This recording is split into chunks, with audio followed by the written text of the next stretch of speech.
Hello, I'm Rudranath Sanyal. Welcome to War and Peace, your go-to program on security matters and geopolitics. Once again, we thank all our viewers who keep in touch with us from different parts of the country and abroad. Well, viewers, in this very special edition for you, our lead topic is Gandhi's thoughts and the security environment.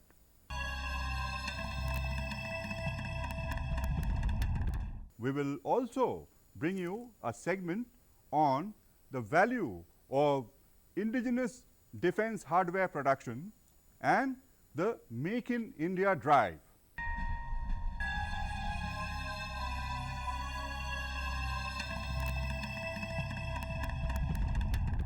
Our guests for you today are Lieutenant General Satish Nambiar, former senior commander of the UN Peacekeeping Force, who has joined us from Noida, and Lieutenant General Subrata Saha, former Deputy Chief of Army, who is now a member of the National Security Advisory Board. So, our lead topic for you in this edition of War and Peace, the thoughts of Mahatma Gandhi and the security environment.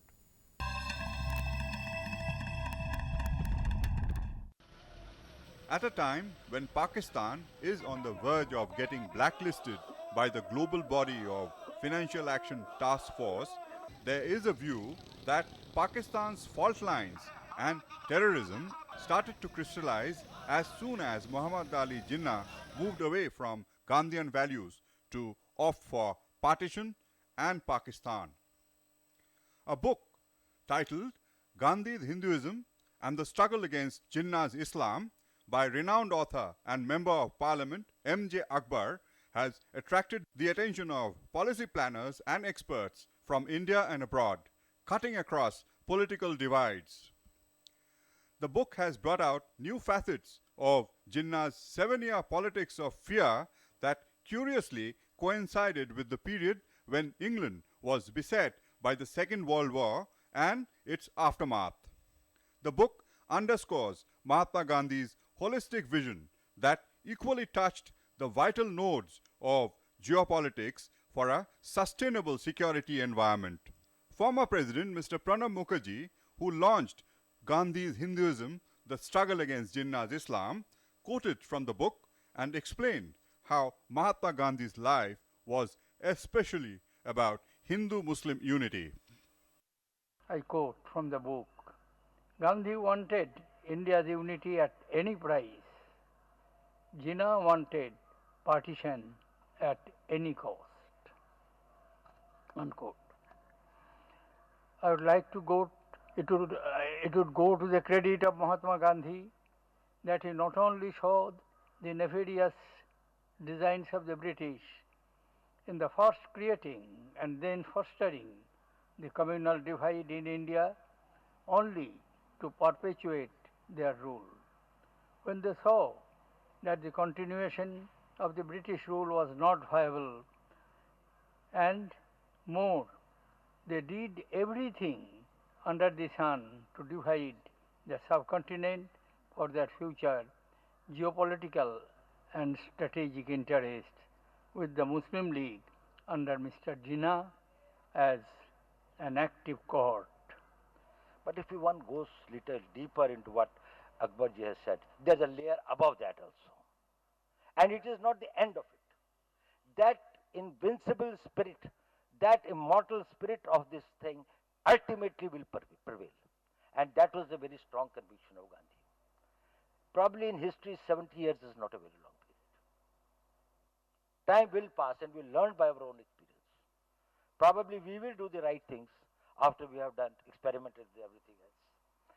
We will realize that our coexistence is a possibility and a reality and is the only thing that is beneficial. And at the end of it, after the reader goes through the book, will say that it is the Gandhi's spirit and the Gandhi's this thing which ultimately will prevail. I must again congratulate him. Everybody knows about partition, right? But why it happened and how it happened, too many facts lie buried in the archives.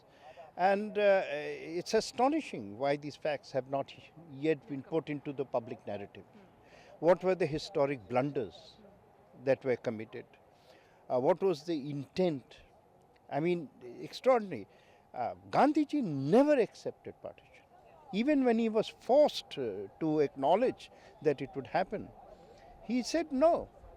He did not believe in the artificial division between Hindus and Muslims. He thought Hindus and Muslims belonged to the same nation.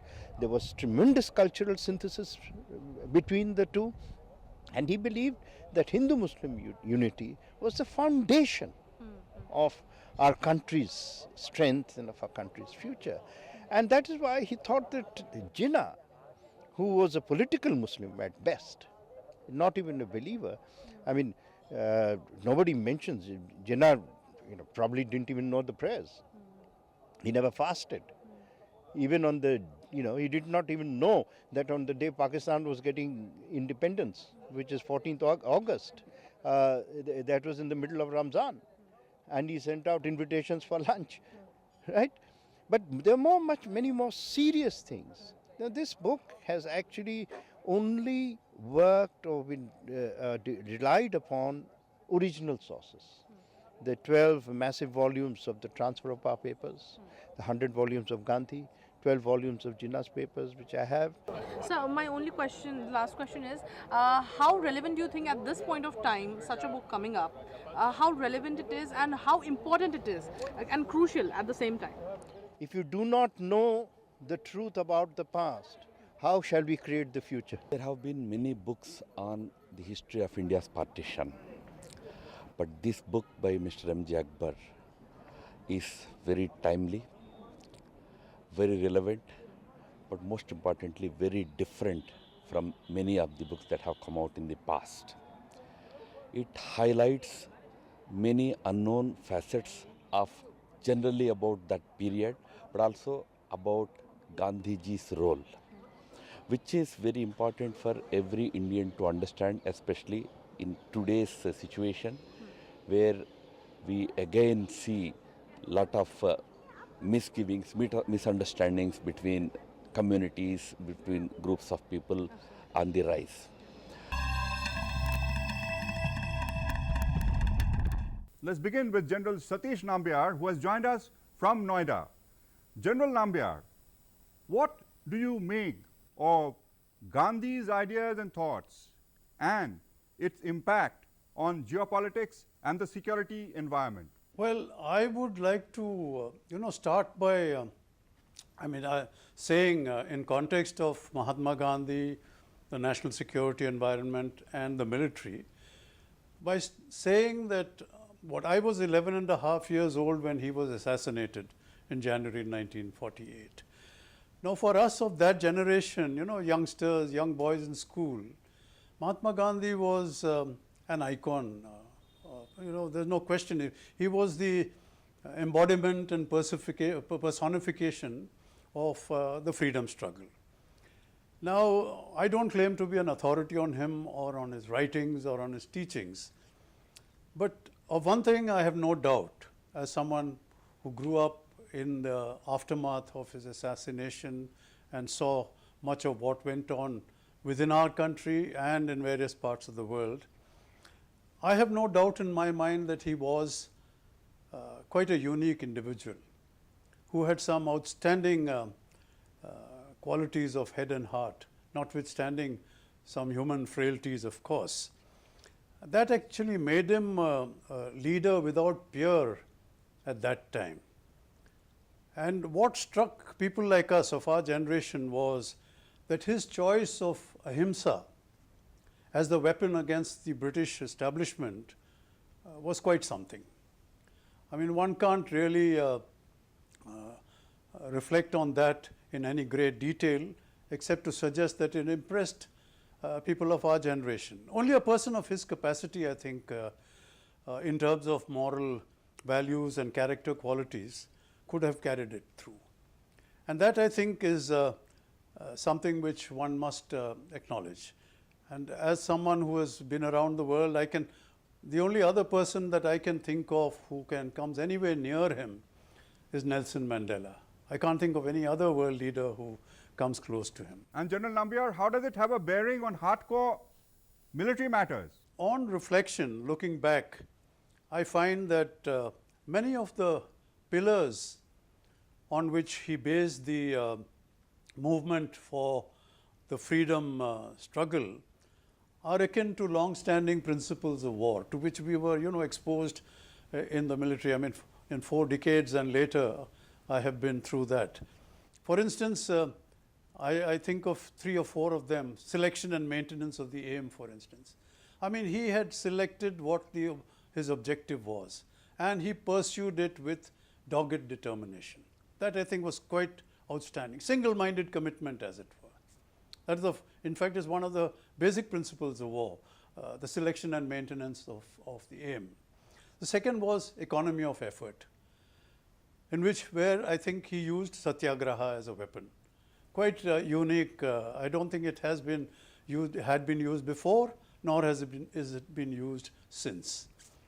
The third, I think, was something which is very, very important even today, maintenance of morale, which I think he did by identifying himself with the common man and being with them throughout their sorrow and suffering. And of course, surprise, which is a basic element of one of the basic principles of war. I mean, the only example one can quote in that context is how he surprised the British with the salt satyagraha, the Dandi March, as it were, caught them completely off guard. So this is something I think, when one looks back, you find that Mahatma Gandhi probably had some of these and it's not surprising in my view that he had some idea of what he was doing in military terms or security terms, because from what I know, I would say distinct from many of the political leadership of that time, he had an idea of what national security was about. Because I think, to the best of my knowledge, he had participated in the Boer War in South Africa, probably only as a medical assistant, but he was there in that war. Then I think, as many of us are aware, his advice to the senior military leadership of that time, people like General Thimaya and others, who wished to leave the service of the British Indian Army and join the freedom struggle. And he advised them to stay on. With sound advice, he said that when we attain freedom, we will need senior military leadership that has the capacity to handle matters military in free India. And finally, I think his endorsement of the Jammu and Kashmir operations in October 1947. So all this, I think, gives one an idea that he had a full awareness of matters that affected national security, international security, in context of international relations. What more would you like to add? Well, you see, the qualities of leadership that he displayed are very akin to the qualities of military leadership that we have been taught over the years and which we need to imbibe. And I'll just enumerate 1 or 2 of them to highlight the point. I think one of the main qualities of a military leader, a good leader, is his capacity to himself overcome the fear that one experiences in battle, and equally importantly to assist his subordinates, his leaders, his troops, to overcome the fear that they encounter on the battlefield in the face of the enemy and bullets flying all over and shells. I think that is something which, by his personal example, he set. And that leads me on to the second major quality of leadership, the capacity to lead by personal example, which I think he was super at. And he always led from the front, as it were. The Indian military leadership, the junior leadership of today, similarly does that. In all the wars that we fought, it's been seen, leading from the front by personal example. General Nambiar, at the book release function, the former President and former Defense Minister Pranab Mukherjee said Gandhi's life was a hymn to communal harmony.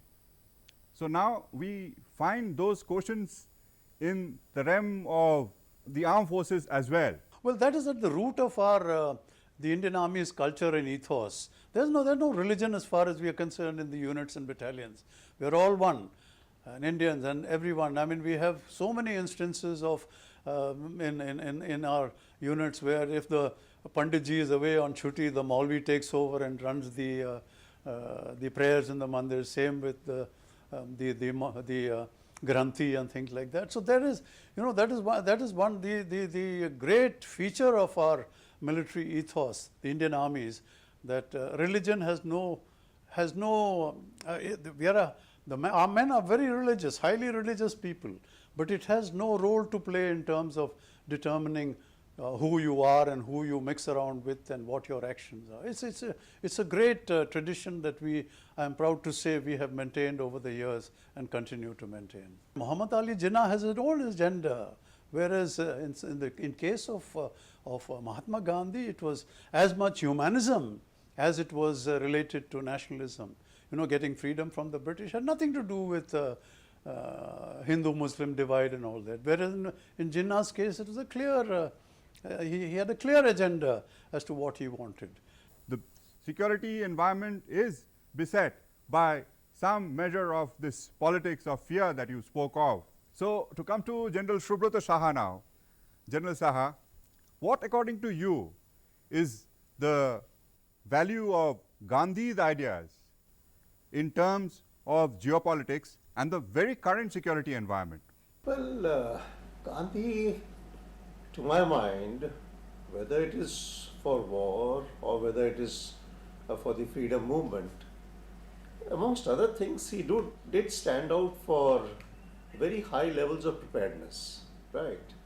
And when we talk about Gandhi's thoughts on war, well, we need not confine ourselves to war to do with violence. In his life, Gandhi did fight a war against poverty. He fought a war against, shall we say, caste and community divisions. He stood for unity.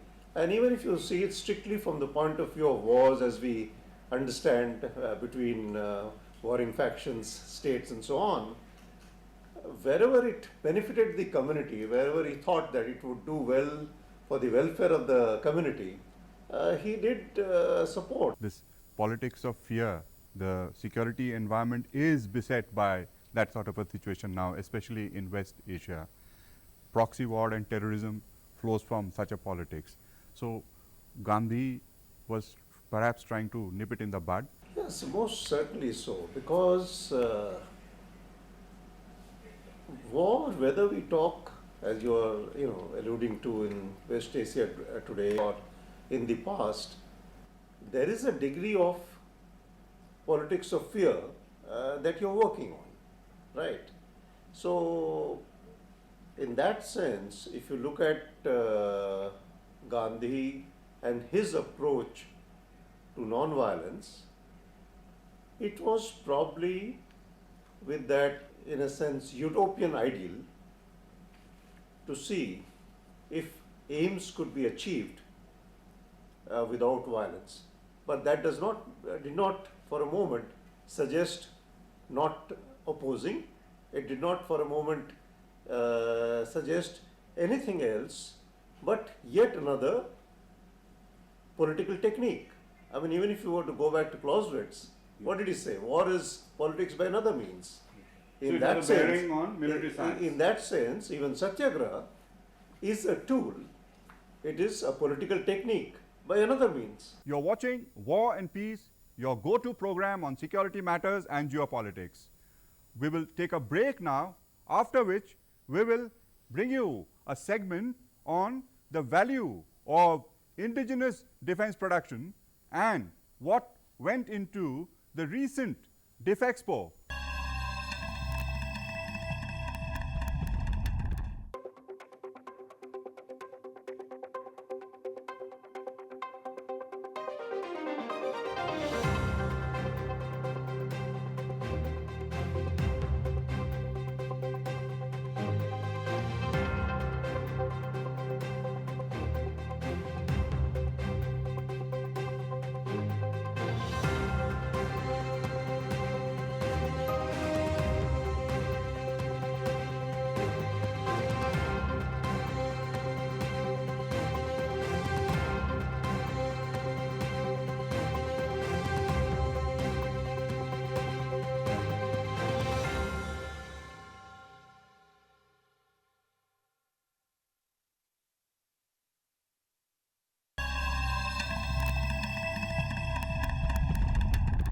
Welcome back. You're watching War and Peace, your go-to program on security matters and geopolitics.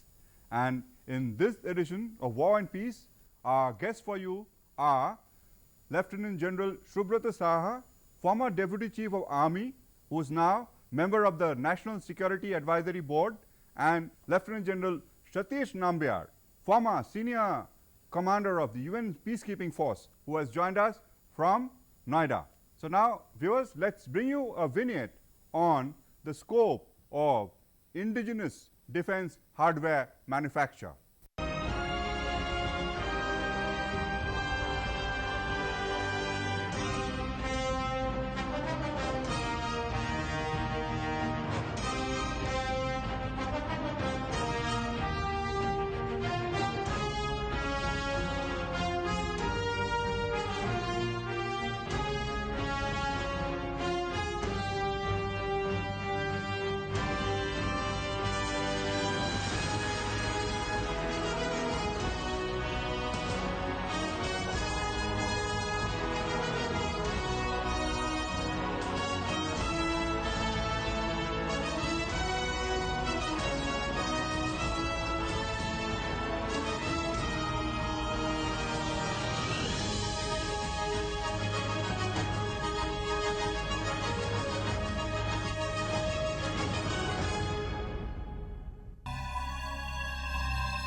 So, to come to General Subrata Saha straight away, this in a sense is your super specialization, General Saha.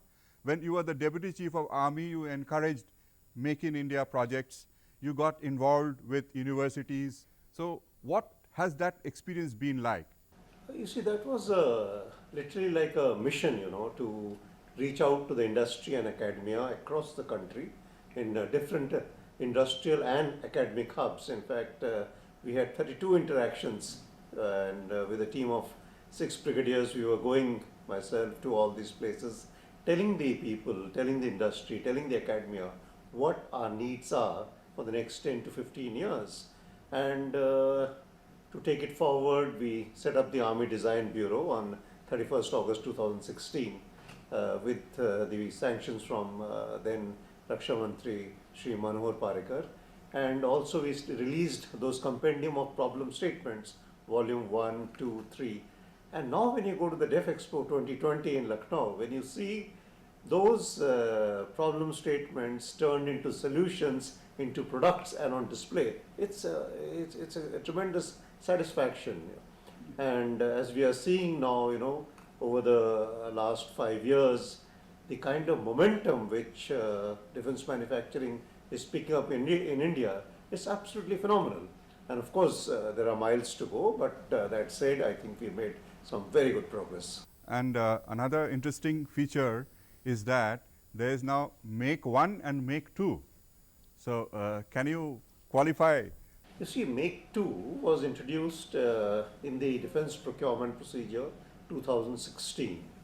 And that was primarily because a realization was there that manufacturing in India had improved, so therefore there is a potential to tap the capability on a much wider scale.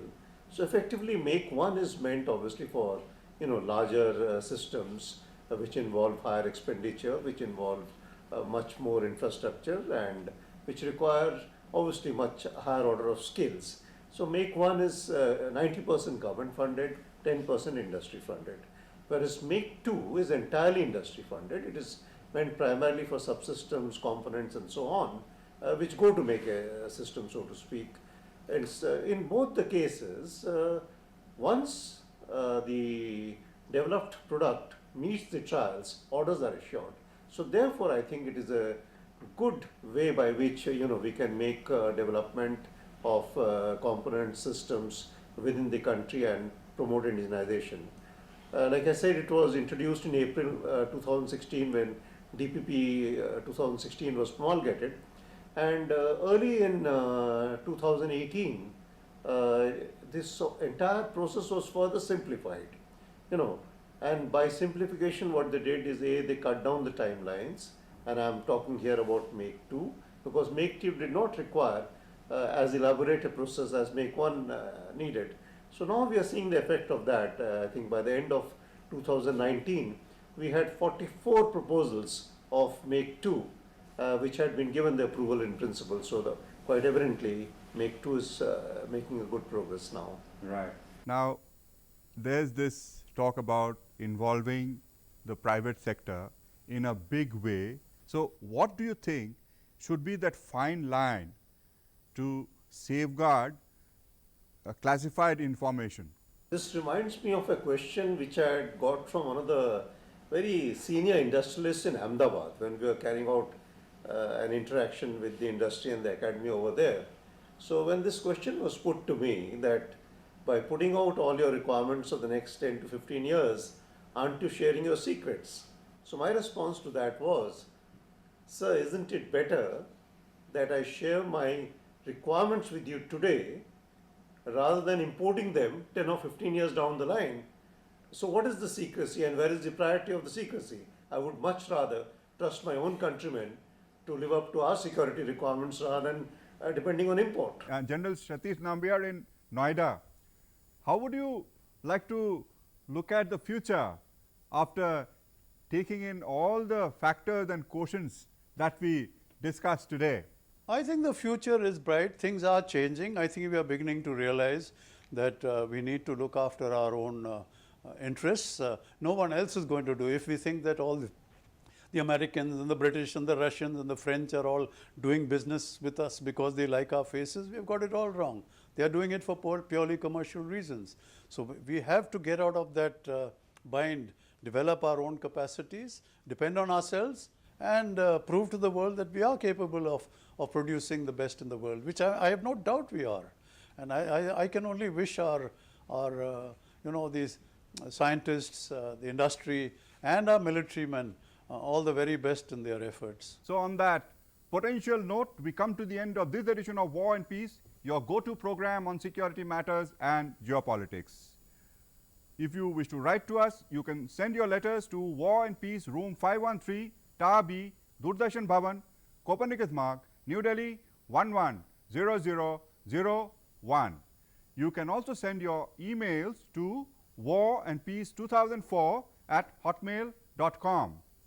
And let us remind you, viewers, that when you write to us, you must mention your phone numbers and address. So, thank you, General Satish Nambiar in Noida. My pleasure as always. Thank you very much. Thank you, General Subrata Saha. It was a pleasure having you on the show. And thank you all. Bye-bye.